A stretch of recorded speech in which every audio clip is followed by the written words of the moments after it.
Okay, we have made it to the marathon. We got here like probably a half hour ago, but I had to buy some things. Buy pizza, and I bought 2 burgers. I bought quite a bit. I was lacking on protein. I needed to starve some down, so I bought 2 bacon burgers, ate those already. This will last me like probably till tomorrow morning or something. Might not even touch it and just hold off on it for a bit. Got a couple of the Irish cream monster Jabas. These are my shit. I know they're horrible for you. I get it. Man, smoke cigarettes, man. You really think I want to live till 70, 80 years old? No, thank you. Dementia is not your friend. Like, I'm good. Once I can't do certain things on my own, yeah, I'm alright. I lived a long life. I'm happy. I got a slushie. I used the wrong freaking cup, but they were cool about it. Everyone thus far has been cool. I wanted to say I appreciate the couple that stopped by and gave me the $20 earlier, and the lady that stopped by that wanted to give me a ride and gave me $100. I very much appreciate that, and never worry. It never goes on anything stupid. It's usually food or something for Lola. Like maybe a pack of cigarettes at the most.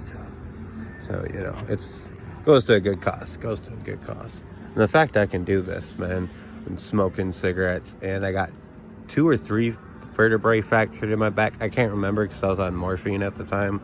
They pumped me full of that stuff, and I was not pleased when they did that. I don't like any kind of anything in me. I don't even like pills, like regular pills. No, I'm good.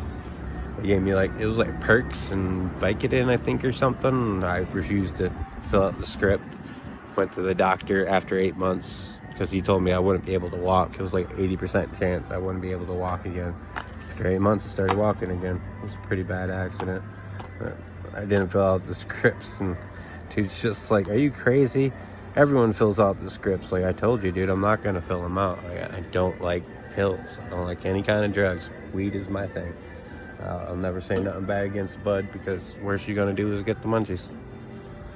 But I appreciate the cop for the escort. I mean, I feel like it was more of the fact that he was trying to kind of force my hand onto a different road, which he kind of did. I'm going to take Lincoln East, I believe. It's right down this road. You go down this road, and then it turns and it goes through quite a few small towns. So we'll hit that and get us a little bit further out of their jurisdiction, so it's a lot calmer. The closer you are to cities, man, the more the constant little things happen. He definitely could have been much more of a jerk about it. He didn't have to do that. But I understand that causes a little more of an issue, because most people, they're really not looking at me like that. They say, "Oh, that's curious," and keep their eyes forward after. But when you got a police escort following you, oh, everybody's eyes were on it. Oh my God. And you got people merging when they really should not be merging because they got too many vehicles on the other side. You heard tires quite a few times just like, ugh, this is not good. And then Lola was distracted the whole time. Like, Lord have mercy. So she kept stopping and looking back, and it would pull and jerk on the cart. Like, all right, this ain't gonna work, man. We gotta stop at this freaking marathon and get them off our back. Like, again, it was one of those things. Like, felt like more of a passive aggressive thing, but it wasn't like, you know what I mean, he was being a dick about it or nothing, which I appreciate. He definitely could have been like this, the cop this morning, so could have been worse for sure.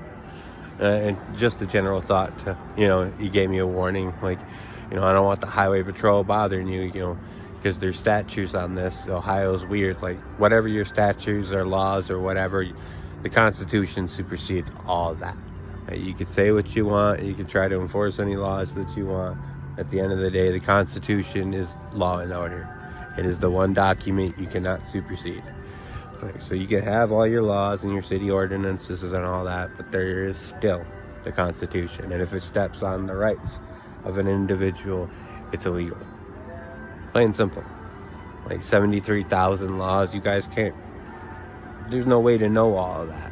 You know what I mean? There's lawyers that have spent 10 years being a lawyer, you know, been through law school and still don't know all the laws. So it's one of those things, like, just because it's a law don't make it right. And if it goes against the Constitution, it is definitely not right. We don't do that in America. And no matter how much the government is trying to erase things like freedom of speech and whatnot, we still have our rights. And I'll be damned if I don't exercise them every once in a while. Like the ID thing, that's just more to get them off my back. As soon as you give them that little piece of plastic, man, they're all most of the time, calm and relaxed and like, okay, I know who you are now. Like, good. You happy? All right. Can I go? Like, leave me alone. If I didn't have Lola, much different story. Like, no, we're not doing all that. You're not going to try to restrict my rights because you feel some type of way. Well, people feel this. You enforce law, not feelings. And you enforce the Constitution above all else. So let's keep doing that. Let's be better than other cops out there that have proven they're not so great. Like, and again, I've met 300 plus cops and only 5. The cop this morning was number 5. I'm not so great of a cop. So that's good odds, you know what I mean? Like, it could be a whole lot worse. But this is Monty and Little Miss Lola, signing off.